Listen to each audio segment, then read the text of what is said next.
ప్రతి సంవత్సరం లాగానే కరీంనగర్లో హనుమాన్ జయంతి సందర్భంగా హిందూ ఏకయాత్రను నిర్వహిస్తూ వస్తున్నాం.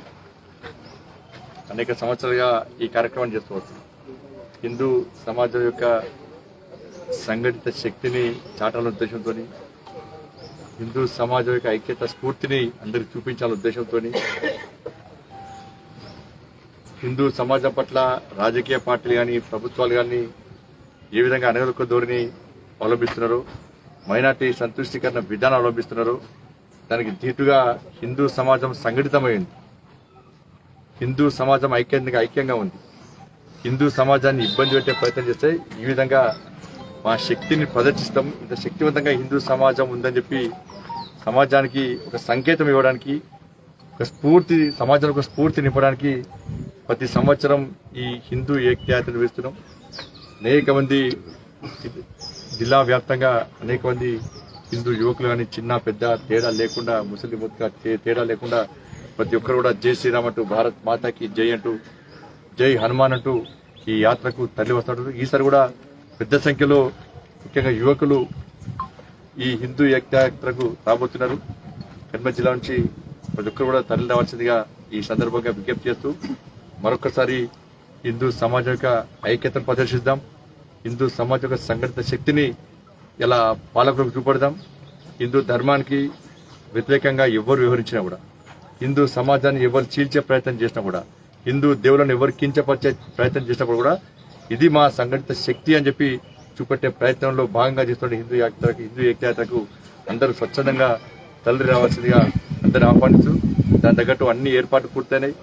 అలంకరణ కానీ, విజయాలు రావడం కానీ అన్ని ఏర్పాట్లు పూర్తయినాయి. కాబట్టి ఇలాంటి ఇబ్బందులు లేకుండా, ఇలాంటి అడ్డంకులు లేకుండా ఒక ప్రశాంతమైన వాతావరణంలో, ఒక భక్తియుత ధార్మిక వాతావరణంలో ఈ హిందూ ఏకయాత్రను నిర్వహిస్తాం. అందరూ సహకరించాల్సిందిగా కోరుతాం.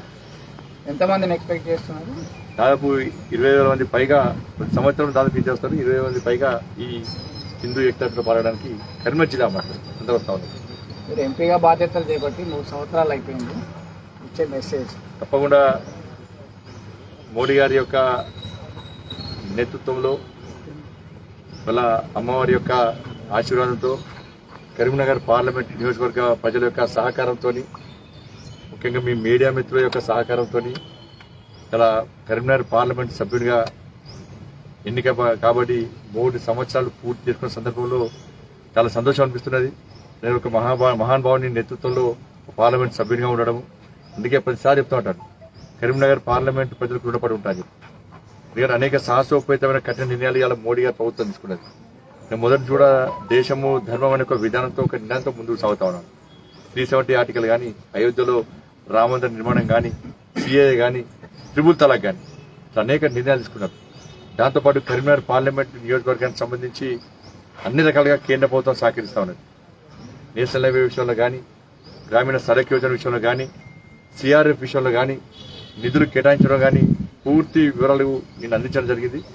తప్పకుండా రాబోయే రోజు కూడా ఇలా యూనివర్సిటీకి 12B విషయంలో కానీ, దాంతోపాటు అటానమస్ సంబంధించి కానీ, ఇట్లా అనేక రకాల సమస్యలు పరిష్కరించి, సైనిక్ స్కూల్ కానీ అనేక రకాల సమస్యలను పరిష్కరించే అవకాశం నాకు వచ్చింది. ఇంకా 2 సంవత్సరాల సమయం ఉంది. తప్పకుండా కరీంనగర్ పార్లమెంటు ప్రజలు శభాష్ అనే విధంగా ఇంకా అనేక అభివృద్ధి కార్యక్రమాలు కరీంనగర్ పార్లమెంట్ తీసుకొస్తా. దీనికి రాష్ట్ర ప్రభుత్వం సహకరించాల్సి ఉంటుంది. వేములవాడను ప్రసాదం స్కీమ్ కింద నేను అమలు తీసుకొస్తా అని చెప్పి చెప్తా, రాష్ట్ర ప్రభుత్వం అప్పుడు ఇస్తలేదు. కొండగట్టును రామాయణ సర్కిల్ కింద పెడదామని చెప్తా కూడా సహకరిస్తలేదు. బట్ అందుకే మళ్ళీ విజ్ఞప్తి చేస్తున్నా, ఎన్నికల్లో రాజకీయాలను పక్క పెడదాం, అభివృద్ధి ఎజెండాగా ముందుకు సాగుదాం. మళ్ళీ ఎన్నికలప్పుడు రాజకీయాలు మాట్లాడుకుందాం. నేను సహకరించడానికి సిద్ధము. నా వల్ల ఏదైనా కూడా, ఏ పని అయితే ఆ పని తప్పకుండా కేంద్ర ప్రభుత్వం తీసుకొచ్చే ప్రయత్నం చేస్తా. కాని పని తీసుకొచ్చి మళ్ళీ ఇది అన్నా అని చెప్పి కాని సమస్యను తీసుకొచ్చి ఇది చేస్తారని చెప్పి ఆరోపణ ప్రత్యారోపణ పక్క పెట్టి అందరం కలిసి ఈ కరీంనగర్ జిల్లాను అభివృద్ధి చేసుకునే బాధ్యతను అందరం స్వీకరిద్దాం. విమర్శలు ప్రతి విమర్శలు పక్క పెడదామని చెప్పి ఈ సందర్భంగా విజ్ఞప్తి చేస్తాను. మరొకసారి నన్ను గెలిపించినటువంటి కరీంనగర్ నియోజకవర్గం యొక్క పార్లమెంట్ నియోజకవర్గ ప్రజలందరికీ, ఓటర్లందరికీ కూడా ముఖ్యంగా నా కార్యకర్తలకు ప్రత్యక్షంగా పరోక్షంగా సహకరించిన ప్రతి ఒక్కరు కూడా 2 చేతులు జోడించి వినమ్రపూర్వకంగా అభినందనలు, ధన్యవాదాలు, కృతజ్ఞతలు చేస్తున్నాను. మీరేమో రాజకీయాలు పక్కన పెట్టి అభివృద్ధి విషయంలో కలిసి పోరాడదామంటున్నారు. జాతీయ స్థాయిలో రాజకీయ సంచలనాలు ఉంటాయని చెప్పేసి ఏముండే సంచలనం ఏముంటే రాష్ట్ర ముఖ్యమంత్రి కేసీఆర్ బయటికి వెళ్ళడం సంచలనం. ఎప్పుడు బయటికి వెళ్తేనే సంచలనం. ఏం చేస్తాడు చెప్పాలి? ఏం చేసాడు?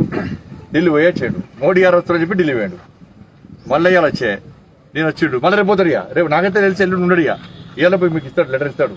మళ్ళీ బెంగళూరులో చాలా బిజీ ఉన్నా సంచలనం. మళ్ళీ బెంగళూరుతో సంచలనం. నువ్వు ఏడు కూడా సంచలనమే. కేసీఆర్ ఏడికి పోయినా సంచలనమే. ఆయన బయటికి ఫామ్ వాళ్ళకి వెళ్ళి బయటికి వెళ్తానే అబ్బా బయటికి వెళ్ళి అంటారు. అదే సంచలనం తప్ప ఆయన వికేది ఏం లేదు. పంజాబ్ పోయి పైసలు ఇచ్చిండు. ఆ చెప్పులు అడుగు డౌట్ ఉన్నా, చెప్పులు వెళ్తే డౌట్ ఉన్నా వాళ్ళకు. అవి చెప్పులు వాసేదాకా గ్యారెంటీ లేదు. ఏం పని చేయదు. ఇక్కడ ప్రజలు ఇబ్బంది పడుతున్నారు. జీతాలు ఇచ్చే పరిస్థితి లేదు, పెన్షన్లు ఇస్తలేడు. అదొకటి పాలైపోయింది ఇక్కడ. మళ్ళీ అన్ని ట్యాక్సులు ఇస్తున్నాడు. వ్యాట్ తగ్గియమని చెప్పి మేమంటే ఇప్పుడు ఏం సమాధానం చెప్తాడు? ఎక్సైజ్ ట్యాక్స్ తగ్గించినాం మనం సెంట్రల్ గవర్నమెంట్. ఇప్పుడు ఏం చేయాలి? పెట్రోల్ డీజిల్ ఎందుకు తగ్గావు? గ్యాస్ తగ్గించినాం. కొన్ని నువ్వు తగ్గిస్తే నీకు వచ్చే 30 రూపాయలు తగ్గిస్తే తెలంగాణ రాష్ట్రంలో 80 రూపాయలకే పెట్రోల్. 65,000 కోట్ల రూపాయలు సంపాదించిన కూడా ఏం చేసినావు మరి? ఏమనంటే కేంద్రం సహకరిస్తారు. కేంద్రము సహకరించడానికి సిద్ధంగా ఉంది. రాష్ట్ర ముఖ్యమంత్రి పేరు ప్రఖ్యాత కోసం ప్రయత్నం చేస్తున్నాడు. అభివృద్ధి తెలంగాణ రాష్ట్రం అభివృద్ధి చెందాలని చెప్పి రాష్ట్ర ముఖ్యమంత్రికి ఏ కోశానే లేదు. కేంద్రానికి సహకరిస్తే పేరు మోడీకి వస్తా అనుకుంటున్నారు. నువ్వు చెప్పుకో, ఎవరిదంటలేము. బియ్యం అనుకుంటే రేషన్ బియ్యం అనుకుంటారు. 5 కిలోల బియ్యము ప్రధానమంత్రి గరీబ్ కళ్యాణ్ అన్న యోజన కింద 5 కిలోల బియ్యం సెప్టెంబర్ వరకు మోడీ గారు ఫ్రీకి ఇచ్చారు. ఇవాళ రేషన్ షాప్ దగ్గర పేదల దగ్గర ఒక్కొక్క కిలో రూపాయలు తీసుకుంటున్నారు. పేదల బియ్యం కూడా బుక్తున్నాయి. ఇప్పుడు కొనుగోలు ఇప్పుడు ప్రారంభం కాలేదు. చాలా ప్రాంతాలు దాదాపు 60-70% ఇవాళ 1960 రూపాయలు ఎంఎస్పీ దానికి తగ్గి ఇలా 1200 రూపాయలకు 1300 రూపాయలకు అమ్ముకున్నాడు. అలాగే ఇలా కల్లాలలో ఉన్నది బయట రోడ్డు ధాన్యం పోసుకుంటారు. వర్షం పడితే ఇలా ఇబ్బంది పడే పరిస్థితి. దాని గురించి ఆలోచించమంటే ఇక్కడ ఆత్మహత్యలు తెలంగాణ మారింది. రైతులు ఇబ్బంది పడుతున్నారు, యువకులు ఇబ్బంది పడుతున్నారు, డబుల్ బెడ్రూమ్ లేక ఇబ్బంది పడుతున్నారు. అన్ని రకాల ప్రజలు ఇక్కడ ఇబ్బంది పడుతుంటే ఈయన ఇక్కడ ఉద్ధరించిన చెప్పి మన దగ్గర భారత రాష్ట్ర సమితి నువ్వు అంతర్జాతీయ రాష్ట్ర సమితి పెట్టుకోవడాను. నేను అంతర్జాతీయ అధ్యక్షుడిగా నువ్వేం కానీ ఇక్కడ ఏం చేసినావు చెప్పు. ఇక్కడ ఏం చేయనాడు. ఏంటంటే 100 ఎలుకలు తిన్న పిల్లి తీర్థాలకు అనిపిస్తారు రాష్ట్ర ముఖ్యమంత్రి చూస్తే. ఇక్కడ ఏం చేయలే. అక్కడ పోయి ఈయన చూస్తే అందరూ అనుకుంటున్నారు. అందరు ఈయన చూసి అనుకుంటున్నారు. ఇదే నెంబర్ 1 ద్రోహి, తెలంగాణ ద్రోహి రాష్ట్ర ముఖ్యమంత్రి. కాబట్టి అన్ని పార్టీలను కలిపే ప్రయత్నం చేసినా కలిసినా కూడా మీతో ఏమయ్యేది లేదు. నిన్ను ఎవ్వడు పట్టించుకోడు. కాబట్టి దాని వచ్చే ఆలోచించాల్సిన అవసరం లేదు. బీజేపీ జై శ్రీరామ్ అంటే టీఆర్ఎస్ అంతా జయ హనుమాన్. బీజేపీ గొప్పతనం. అది బీజేపీ గొప్పతనం. గతంలో ఈ రాజకీయ పార్టీ నాయకులు ఎవరు కూడా, కేసీఆర్ కూడా ఎవరు కూడా నేను హిందూ అని వాళ్ళ నోటకెళ్ళి రాలే. ఇవాళ అన్ని పార్టీల నాయకులు నేను హిందూ అని చెప్పుకుంటే భారతీయ జనతా పార్టీ గొప్పతనం. భారతీయ జనతా పార్టీ వల్లనే వాళ్ళ నేను హిందువును అని చెప్పుకునే స్థితి వచ్చింది. ఆ స్థితికి భారతీయ జనతా తీసుకొచ్చింది. కానీ కుటుంబం కోసము, వాళ్ళ అయ్య కోసము, కేసీఆర్ ఆయన పీఠం కాపాడుకోవడం కోసము యాగాలు పూజలు చేస్తే హనుమంతుడు క్షమించాడు. రేవంత్ రెడ్డి అయోధ్యలో రామ మందిర నిర్మాణానికి టీఆర్ఎస్ పార్టీ అనుకూలమా వ్యతిరేకమా చెప్పాలి. ఫస్ట్ అయోధ్యలో చేసిన కరసేవ కరెక్ట్ అని టీఆర్ఎస్ పార్టీ చెప్పగలుగుతుందా?